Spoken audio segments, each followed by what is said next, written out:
I'm definitely not female, I'm a guy. I have always felt like, I was bad at being a woman. Why do you have to represent me as my gender? Why can't you just represent me as a person?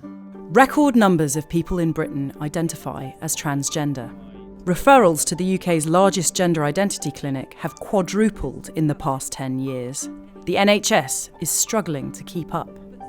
I just want to hear your name and your pronouns. I'm Ed, they or he. I'm Ash, he or him. I'm Jenny, she, her. Go. But what's it like for people who've already transitioned? I've come to this drama workshop to find out. All these actors are transgender. They're learning the skills they'll need to succeed in an industry where there are more trans roles than ever before. You won't stay till midnight. For non-trans actors, playing transgender is a shortcut to critical acclaim. You homophobic asshole. These actors want those roles, and plenty more besides. I'm kind of open to any roles, Interesting enough, I've just been cast for a very small film where I'm playing a man who's transitioned into a female. For me, that was quite difficult because I had to really tap into sort of being feminine, which is something I've always fought against. Weird noises, like screams. I've played all sorts of different roles. Beast in Beauty and the Beast, not Beauty, alas. What's your dream role? Ooh, Doctor Who, I think. Doctor Who himself? Or a character in Doctor Who? Herself. The Royal Central School of Speech and Drama first hosted the Trans Acting Workshop last year.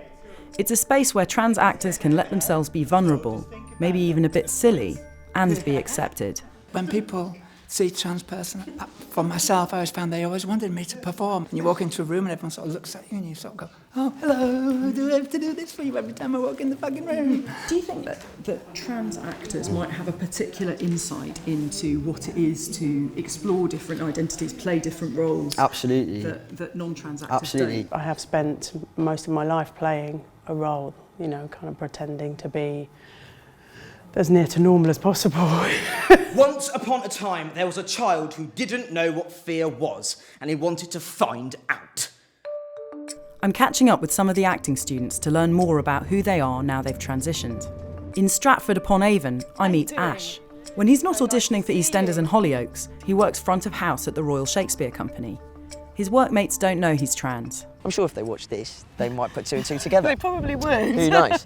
Most young trans people go to that point where they're like, shall I be really openly obvious about it, or shall I live a stealth life? And that's what they call it, a stealth life, where they literally just, present how they are and don't talk about it, And I'm getting to that crossroads now where I'm thinking, well, what have I got to hide? Ash wants to take me to Warwick to show me where he transitioned. I'm very excited to see this car now. You have really bigged it up. Boomtown.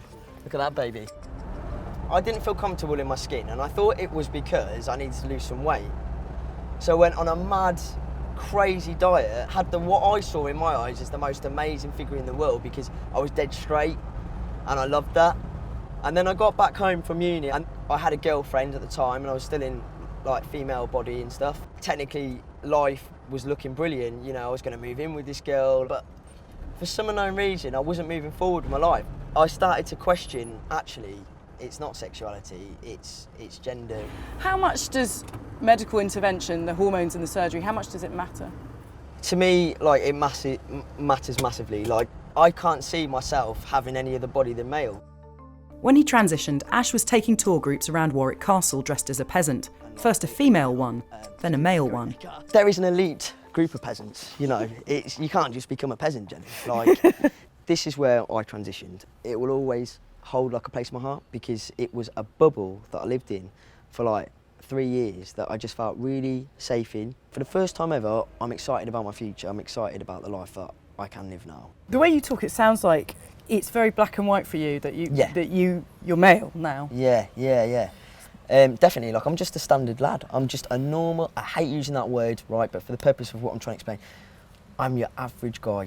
And what about relationships? Have you been in relationships? See, this is for me is a real massive topic. I transitioned, and all of a sudden, I'd get attention off girls I never thought I'd have a chance with a million years with, and it was like Christmas. It was like Christmas had come early, but also, it then opened up another door of, I've got to tell this girl I'm not going to say in a crowded bar, do you want a drink? By the way, can I tell you about my childhood? And at 5 years old, I kind of felt a bit male and I transitioned and then I went for this and I did that. And 5 years on, this is how I'm here. Do you still want that drink? You know, not everybody is understanding of it. But I really hope that it becomes a thing where you see characters on TV or you hear about stories where, oh, that doctor or that actor happens to be transgender. It doesn't define who they are. Hello. Hi. Nice to see you again. How are you? Back in London, I meet up with Angel. She's 55 and has been living here for 30 years. It took till I got clean and sober in 2004, and then it hit me like a train. And there's so much you have to learn, and so quickly. You've got to do an adolescence in your 40s. But would you say your life is better now that you're a woman?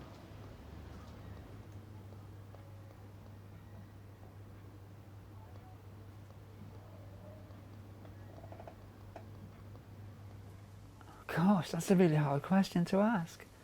I feel I can progress with the rest of my life in this gender. What has been the hardest part of being a trans woman for you? It's dressing with a male frame and having to adjust all your clothes to fit. Aggression, fighting, isolation, depression. New hormones make your gut change you. Surgeries fail and you have to have them done again. Goddamn hard, I've got to say. Not everyone makes it. This house was burned out 4 years ago by, I was arsoned, an arson attack. There you go, for being a transgender woman. When Angel started transitioning, the world was a different place for trans people. Increasingly, there's so many different ways that transgender people describe themselves. It's not just male, female, it's non-binary, it's all in between.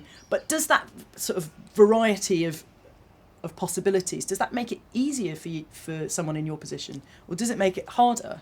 Because there are more choices. It was very male to female and female to male, and it was all quite rigid. And in that 15 years, slowly people, they're transitioning from male to female or female to male, and when they get there, they change back to non-binary. They change to non-binary and realise that actually our gender's fluid, and why do you have to represent me as my gender? Why can't you just represent me as a person?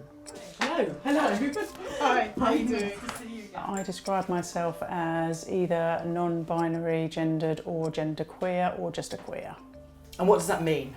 It means that I don't fit into the categories of man and woman. Across town, I meet up with Zed. I have always felt like, I was bad at being a woman. So about 8 years ago, I looked into kind of transitioning. I thought maybe I was a trans man. And I made the decision that I was not a man. If I'm not a man, but I'm not a woman, then I might as well stay not a woman. It was only 2 years ago that Zed was first introduced to the concept of non-binary. Everything felt different and everything felt changed and everything made sense. There's no established medical pathway for non-binary people. Zed has chosen to have surgery to flatten their chest, but they don't want to take any hormones. You use the pronouns they and them. That's correct. How have other people found it using those pronouns? I'm quite careful not to be too difficult about it. I am very English about it. I am still my sister's sister. I haven't asked, I'm still aunt to my nieces because that's what they've always called me. Zed and Amanda were a couple before Zed transitioned and after.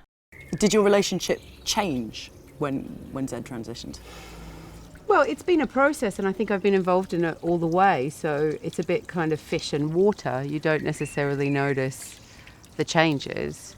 How's that like fish and water? Well, you like fish and water. Like if you're a fish in the water, you don't see the water. So because it changed the dynamic in that you were happier, and that changes the dynamic. Does gender matter in a relationship?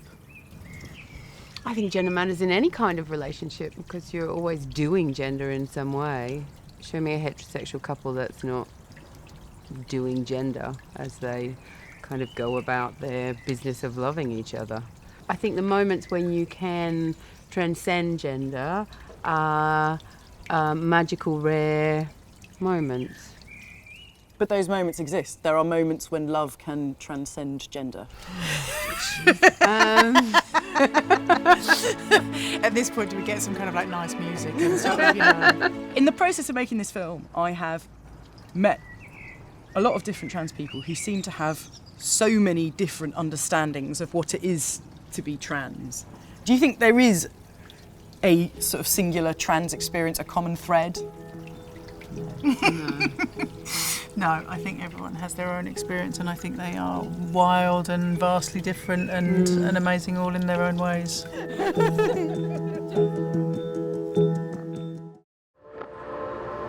Getting arrested, it's like you get completely humiliated. When you check in as a trans prisoner, it's like, what the fuck? What is that? Is that a man or a woman? I don't know what it is.